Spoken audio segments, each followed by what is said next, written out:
नमस्कार दोस्तों, आप सभी का स्वागत है हमारे यूट्यूब चैनल जेपीसीएम पर। Myself Saini Verma from IIT Agartala. हम लोग जो है टेट्राहेड्रन पर बेस्ड एक क्वेश्चन देखने जा रहे हैं।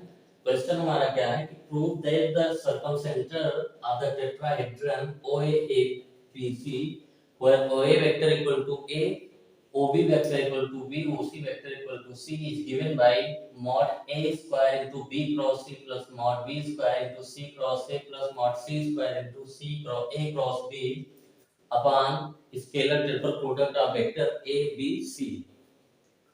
तो यहाँ पे हमको क्या फाइंड करना है कि कोई टेट्राहेड्रन आपका OABC है और उसका जो O पॉइंट के रिस्पेक्ट में पोजीशन वेक्टर ABC का दिया है हमारा A वेक्टर, B वेक्टर और C वेक्टर।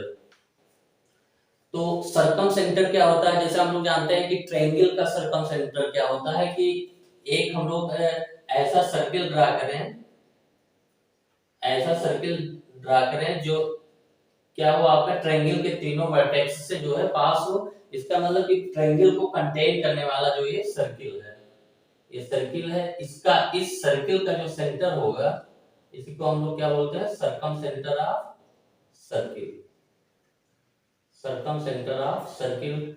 बट यहाँ पे हम लोगों को क्या करना है, टेट्राहेड्रन है, टेट्राहेड्रन हमारा थ्री डायमेंशनल फिगर होता है। तो यानी यहाँ सर्किल में टू डायमेंशनल जो है, ये ट्रायंगल टू डायमेंशनल फिगर होता है, इसलिए सर्किल पूरे इसको कंटेन कर लेता है। लेकिन टेट्राहेड्रन को कंटेन करने वाला जो स्फीयर होगा, स्फीयर यानी टेट्राहेड्रन हमारा थ्री डायमेंशनल फिगर है, उसको कंटेन करने वाला पूरे टेट्राहेड्रन को कंटेन करने वाला जो स्फीयर होगा, उस स्फीयर का जो सेंटर होगा उसको हम लोग क्या बोलेंगे, circum centre of tetrahedron OABC। तो सपोज सपोज ये जो है हमारा, ये इसको आप सर्किल मत समझिए, ये आप समझिए कि ये क्या है, आपका ये स्फीयर है।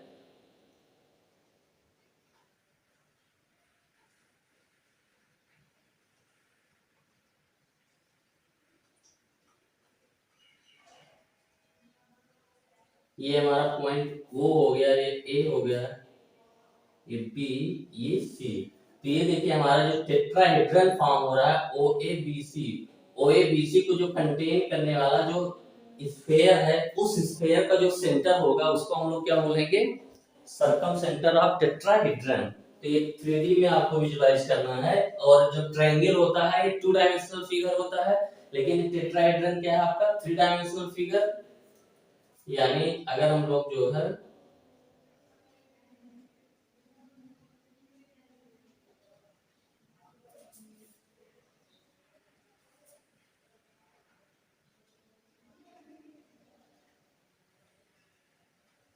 ये टेट्राहेड्रन हमारा हो गया, और इस टेट्राहेड्रन को कंटेन करने वाला जो स्फीयर होगा हमारा, उस स्फीयर का जो सेंटर होगा उसी को हम लोग क्या बोलेंगे, सरकम सेंटर ऑफ टेट्राहेड्रन।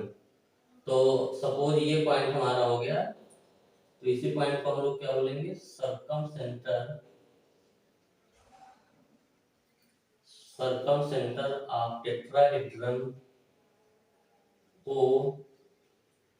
OABC।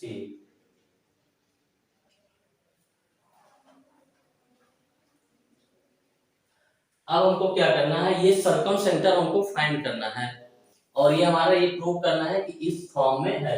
और OA वेक्टर ये हमारा क्या है, ये वेक्टर A है, OB हमारा क्या है, वेक्टर B है, और OC हमारा क्या है, वेक्टर C। यानी पॉइंट A, पॉइंट B और पॉइंट C का जो पोजीशन वेक्टर है पॉइंट A O के रिस्पेक्ट में, ये हमारा गिवन है।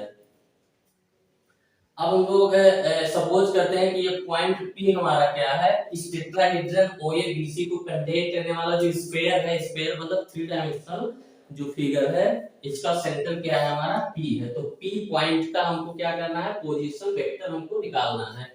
तो इसमें हम लोग लिखेंगे late OABC be a tetrahedron and point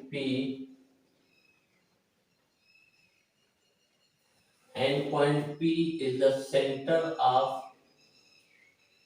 point P is the center of sphere which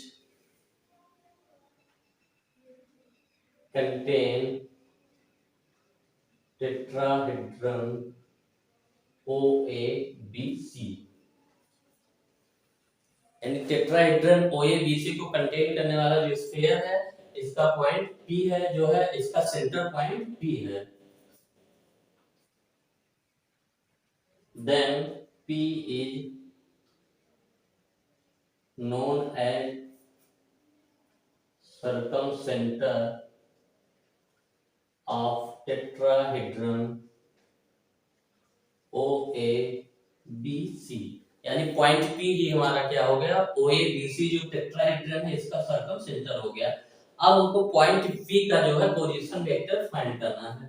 तो पॉइंट P के बारे में हमको पता है, ये point O, point A, point B and point C ये हमारे क्या होंगे, स्फीयर पे लाई करेंगे। स्फीयर पे लाई करने का मतलब क्या होगा कि जो पॉइंट P से डिस्टेंस होगा, पॉइंट P से डिस्टेंस होगा O का या A का या B का या C का, ये क्या होगा, रेडियल डिस्टेंस होगा, यानी रेडियस होगा हमारा जो स्फीयर का। तो यानी जो distance OP equal to AP equal to PB equal to PC। तो पहला पॉइंट हमको ये मिला, P is circumcenter of tetrahedron OABC and point OABC lies on surface of sphere। so जो हमारा पॉइंट OP होगा, डिस्टेंस जो OP होगा, O से पॉइंट P का डिस्टेंस वही हमारा पॉइंट P से A का डिस्टेंस, वही हमारा पॉइंट P का B से डिस्टेंस, वही हमारे पॉइंट P का C से डिस्टेंस। अगर हमको इसको वेक्टर फॉर्म में बात करें तो वेक्टर OP का जो मैग्नीट्यूड होगा वो वेक्टर PA के मैग्नीट्यूड के बराबर होगा, वेक्टर PB के मैग्नीट्यूड के बराबर होगा, ये वेक्टर PC के मैग्नीट्यूड के बराबर होगा। और OP वेक्टर को हम लोग क्या यूज कर लेते हैं, वेक्टर R, क्योंकि यही हमको फाइंड करना है। तो हमको क्या यूज कर लेते हैं, OP vector R। Let vector OP equal to R। तो यहाँ से ये हमारा वेक्टर R का मैग्नीट्यूड और PA वेक्टर हमारा क्या हो जाएगा, OA vector minus OP vector का मैग्नीट्यूड, ये PB वेक्टर हमारा हो जाएगा OB vector minus OP vector का मैग्नीट्यूड, और PC वेक्टर हमारा हो जाएगा OC माइनस OP वेक्टर का मैग्नीट्यूड। तो वेक्टर R इक्वल टू यहाँ से हमारा हो गया A माइनस R का magnitude equal to B minus R का magnitude equal to C minus R का मैग्नीट्यूड। ये जो है इंफॉर्मेशन हम लोगों के पास है। अब अगर हम लोग इसका स्क्वायर कर दें तो वेक्टर R के मॉडुलस का स्क्वायर ये हमारा क्या हो जाएगा, वेक्टर A माइनस R के मॉडुलस का whole square, vector B minus vector R के मॉडुलस का whole square, vector C minus vector R के मॉडुलस का होल स्क्वायर। तो अगर हम लोग एक सिंपल इसको एक को लेके चले, mod of R square equal to, अगर इसको हम लोग ओपन करते हैं तो A माइनस B के मॉडुलस का होल स्क्वायर हमारा क्या होता है, mod A square plus mod B square minus 2A dot B, यहाँ तो B की जगह पे R है, इक्वल टू हमारा हो जाएगा modulus of B square plus modulus of R square minus 2B dot R equal to modulus of C square plus modulus of R square minus 2C dot R।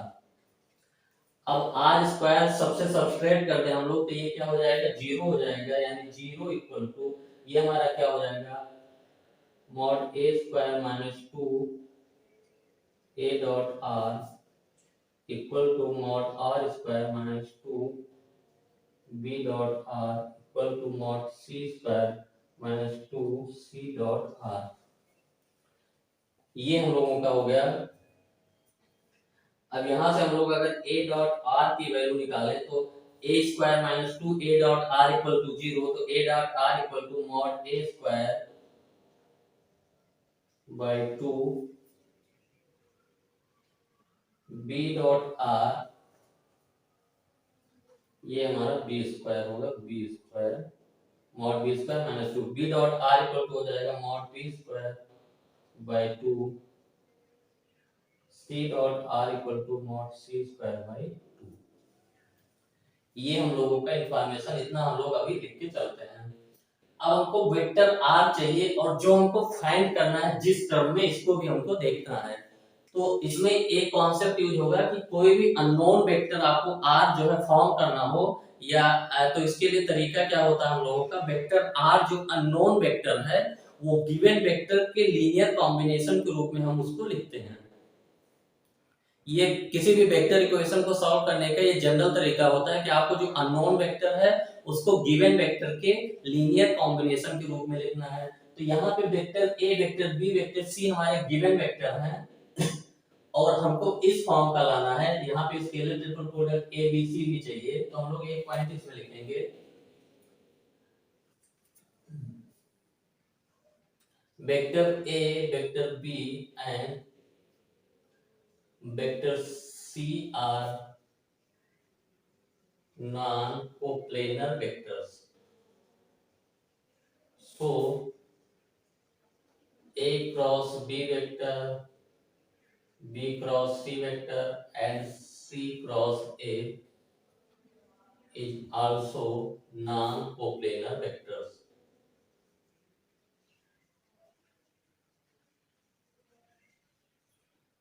Vector A, vector B, vector C हमारा non coplanar vectors है, तो A cross B cross C और C cross A भी हमारा क्या हो जाएगा, non coplanar vector. और हम लोगों को एक कॉन्सेप्ट ये है कि कोई भी वेक्टर स्पेस में हो, एक थ्री नॉन कोप्लेनर वेक्टर के लीनियर कॉम्बिनेशन के रूप में लिखा जा सकता है। तो अगर A cross B cross C cross A non coplanar vector है, तो वेक्टर आर को हम लोग लिख सकते हैं, vector R equal to x times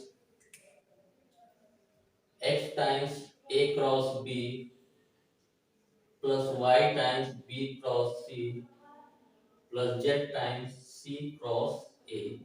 ये हम लोगों ने क्यों लिखा, क्योंकि हम लोगों के पास कॉन्सेप्ट है कि any vector R in space can be uniquely expressed as linear combination of three non-coplanar vectors।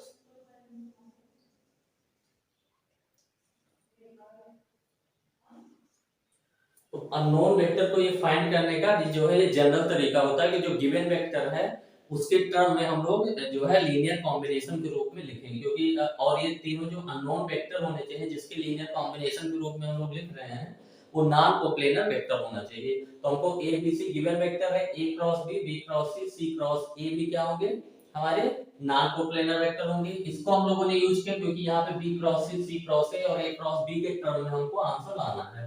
तो vector R equal to this, ये हम लोग जो है इक्वेशन नंबर 1 एज्यूम कर लेते हैं। ये इक्वेशन 1 हो गया हमारा, ये इक्वेशन 2, ये इक्वेशन 3 और इसको हम लोग लिख लेते हैं इक्वेशन नंबर 4। अब हमको वेक्टर आर फाइंड करना है। यहां से देखिए B cross C cross A और ए क्रॉस बी और यहाँ पे A B C, scalar triple product A B C. तो हम लोग क्या करते हैं, इक्वेशन 4 में ए क्रॉस बी से जो है यहाँ पे हम लोगों को ए बी सी जो है ए से डॉट प्रोडक्ट ले लेते हैं। ए से डॉट प्रोडक्ट लेने का हमारा बेनिफिट ये होगा कि इधर क्या आएगा आर डॉट ए, और आर डॉट ए की वैल्यू पता है, और जब ए से हम लोग डॉट प्रोडक्ट लेंगे तो यहाँ से ए बी सी यानी ये हमारा scalar triple product A B C भी मिलेगा। तो taking dot product by vector A in equation 4 में बोथ साइड में हम लोग क्या करते हैं, डॉट प्रोडक्ट ले लेते हैं ए से। तो r dot a equal to a dot हमारा क्या हो जाएगा x a cross b plus Y B cross C plus Z C cross A, या ए डॉट आर हो या आर डॉट आर हो, सेम होता है। ये हमारा एक्स स्केलर है, ये हमारा हो जाएगा A dot A cross B plus Y into A dot B cross C plus Z into A dot C cross A dot R equal to A B. Scalar triple product of vector A B क्या हो जाएगा value 0, क्योंकि scalar triple product में अगर दो vector same होते हैं तो उसकी वैल्यू क्या होती है 0 होती है। ये आपको पता है कि अगर ऐसा कहीं पे हो ए बी, यानी अगर A dot A cross B हो, दो वेक्टर सेम हो, तो इसकी वैल्यू क्या होती है 0। तो ये टर्म हमारा 0 हो गया और ये टर्म भी 0 हो जाएगा, क्योंकि ए डॉट सी क्रॉस है, इसमें भी दो वेक्टर, तो हमारा केवल एक बचेगा यहाँ पे y times A B C scalar triple product. यहां से हमारा y इक्वल टू आ गया a dot r upon scalar triple product of A B C, यानी y इक्वल टू हमारा हो गया a डॉट r की वैल्यू क्या है mod a square by 2, mod a square by 2 यहां पे पुट कर देते हैं, तो ये a b c y की वैल्यू ये हो गई। जहां पे हम लोगों ने किस पॉइंट का यूज किया, using equation 1 a dot r equal to mod a square by 2। y की वैल्यू पता चल गई यहाँ से। अब हम लोग क्या करेंगे, सिमिलरली यहाँ पे जैसे हम लोगों ने a से डॉट प्रोडक्ट लिया है, अब हम लोग क्या करते हैं b से डॉट प्रोडक्ट लेंगे। तो यहाँ क्या हो जाएगा r डॉट b, और ये b a b इसकी वैल्यू 0, b b c इसकी वैल्यू 0, ये क्या हो जाएगा b dot c cross a, यानी scalar triple product b c a, और scalar triple product A B C B C A C A B की वैल्यू सेम होती है। तो यहाँ से r dot b equal to आएगा हमारा z into A B C, और r डॉट b की वैल्यू यहाँ से मॉड b स्क्वायर बाय 2 रखेंगे, तो z की वैल्यू हमारी आ जाएगी। सिमिलरली z की वैल्यू हमारी होगी mod b square by 2 A B C. ये सिमिलर तरीका है हम लोगों ने, सिमिलरली ये कहां से हमको मिला, taking dot product in equation 1 by vector b। ये वेक्टर b से हम लोग डॉट प्रोडक्ट लेंगे इक्वेशन 1 में, तो यहाँ r डॉट b हो गया, तो सब कुछ यही आ जाएगा हमारा। And similarly x equal to हो जाएगा हमारा mod c square by 2 a b c। ये हमारा कहां से मिलेगा, dot product with vector c in equation, ये हमारा 4 है यहाँ पे, इक्वेशन 4। x y z की वैल्यू हमको पता चल गई, तो हमारा जो रिक्वायर्ड वेक्टर है, required vector r equal to हमारा क्या होगा, हम लोगों ने क्या लिया x times of a cross b। x की वैल्यू क्या है हमारी mod c square upon 2 a b c into a cross b plus y times b cross c, और y की वैल्यू है हमारा mod a square upon 2 a b c, और यहाँ पे क्या है b क्रॉस c प्लस अगला हो जाएगा हमारा z की वैल्यू है यहाँ से mod b square upon 2 a b c, a cross b cross c, और यहाँ पे क्या है c क्रॉस a। तो यहां से हमारा जो देखिए 1/2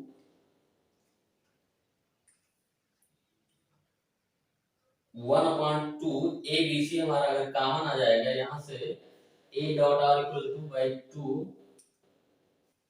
यहाँ पे हमारा 2 भी होना चाहिए, एक बार कंफर्म कर लेते हैं। हाँ, यहाँ पे जो हमको प्रूव करना है यहाँ पे 2 है।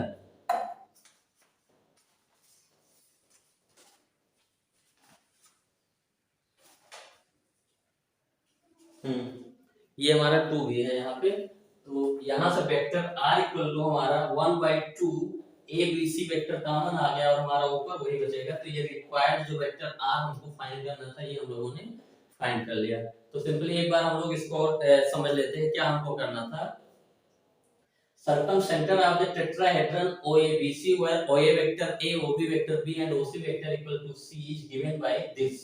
हमको क्या करना है, कोई टेट्राहेड्रन OABC जिसका पोजीशन वेक्टर A का, B का, C का गिवन है, vector A, vector B, vector C और O हमारा ओरिजिन है, उसका जो सर्कमसेंटर होगा उसका पोजीशन वेक्टर फाइंड करना है। तो सर्कमसेंटर जैसे ट्रायंगल में हम लोग देखते हैं कि उस ट्रायंगल को कंटेन करने वाला जो सर्किल होता है उस सर्किल का सेंटर ही उस ट्रायंगल के लिए सर्कमसेंटर होता है।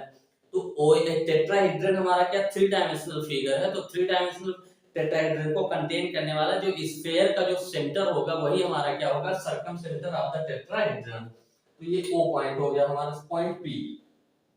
ये OABC हमारा टेट्राहेड्रन हो गया, इसको कंटेन करने वाला ये स्फीयर ये है। हम लोगों ने माना कि पॉइंट P क्या है, इस स्फीयर का सेंटर है।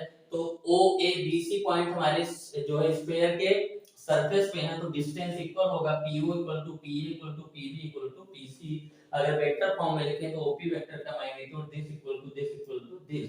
तो यहां से हमारा आ गया OP को हम लोगों ने वेक्टर R एज्यूम कर लिया, mod R equal to PA vector को हम लोग लिख सकते हैं OA vector minus OP vector. तो यहां से mod R equal to A minus R का मॉड B माइनस R और C माइनस R का मॉड होल स्क्वायर कर दिया हम लोगों ने। होल स्क्वायर करने के बाद a माइनस r का होल स्क्वायर यानी a minus vector b, a minus vector b के मॉडुलस का होल स्क्वायर हम लोग ओपन करते हैं, तो mod a square plus mod b square minus 2a dot b। तो इस फार्मूले का यूज करके हम लोगों ने ओपन कर लिया, फिर r स्क्वायर का मॉडुलस सब्सट्रैक्ट कर दिया, तो ये हो गया mod a square minus 2a dot r equal to 0। यहां से a डॉट r की value mod a square by 2, b dot r की value mod b square by 2, c dot r की value mod c square by 2। इसको equation 1 2 3 assume कर लिया।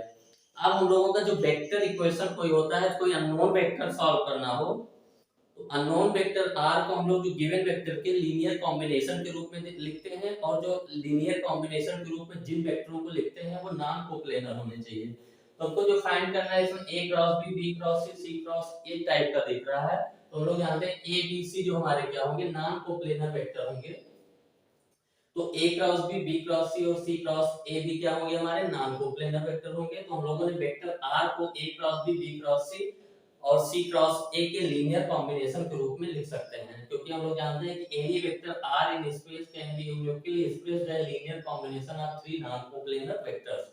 यानी space में कोई भी वेक्टर हो तो तीन नॉन कोप्लेनर वेक्टर के लीनियर कॉम्बिनेशन के रूप में लिखा जा सकता है। तो a cross b, b cross c, c cross a हमारा नॉन कोप्लेनर वेक्टर है, तो r equal to x times of a cross b plus y times b cross c plus z times c cross a। हम लोगों ने ये assume कर लिया, जहां पे x y z क्या है, हमारे x y z हमारे स्केलर हैं। ओके, अब हम लोग क्या करते हैं, इक्वेशन नंबर 4 हो गया, इसमें a से डॉट प्रोडक्ट ले लेते हैं बोथ साइड में। तो r dot a equal to a dot this whole vector और डॉट प्रोडक्ट डिस्ट्रीब्यूट करेंगे तो x जो है x स्केलर है बाहर हो गया, a dot a cross b plus y, a dot b cross c plus z, a dot c cross a dot a cross b scalar triple product में दो वेक्टर सेम हो तो वैल्यू 0 हो जाती है, ये वैल्यू 0 हो गई, ये वैल्यू 0 हो गई। यहां से क्या मिला, a dot r equal to y times scalar triple product abc, a dot r equal to y abc, यहां से y हो गया a dot r upon abc और a dot r की value mod a square by 2, यहां से हम लोग पुट किए तो y की वैल्यू आ गई mod a square by 2 abc। Similarly b से हम लोग डॉट प्रोडक्ट लेंगे तो z की वैल्यू निकलेगी और c से डॉट प्रोडक्ट लेंगे तो x की वैल्यू निकलेगी, और x y z तो हम लोगों ने जो वैल्यू कैलकुलेट किया इसमें रिप्लेस कर देते हैं, तो हमारा जो रिक्वायर्ड वेक्टर r है ये हम लोगों का फाइंड हो जाता है। तो इसमें हम लोग इतना ही रखते हैं।